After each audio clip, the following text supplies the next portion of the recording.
26 October 1960. Critical discussion was underway among the top three commanders of the Soviet Union. The agenda whether to launch a nuclear attack in response to the United States Navy's depth charges.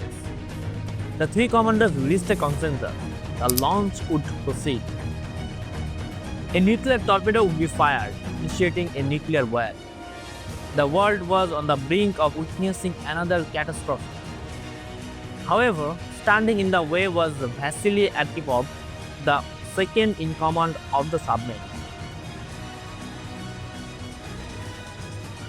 Arkhipov strongly opposed the decision to launch consecutive nuclear torpedoes.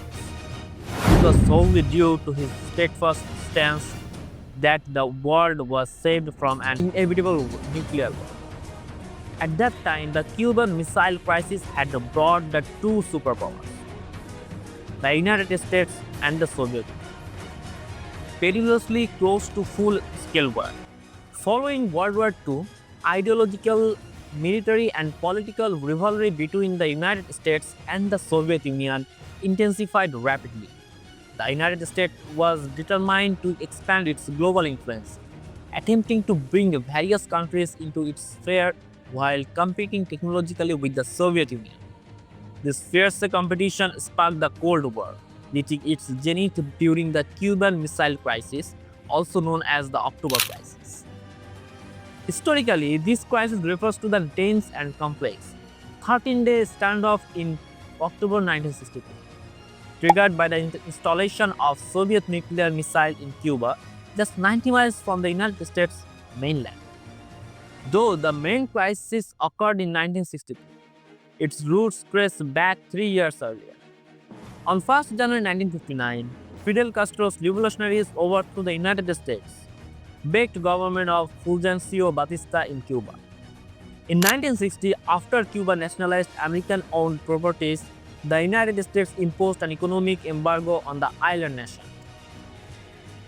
Facing deteriorating relations with the United States, Fidel Castro sought closer ties with the Soviet Union. Consequently, United States President Dwight D. Eisenhower directed the CIA to plan the Bay of Pigs invasion aimed at overthrowing Castro. This invasion commenced on 17 April 1961, but ultimately failed due to Castro's swift countermeasures. Fearing further United States aggression, Cuba moved even closer to the Soviet Union. In 1962, Soviet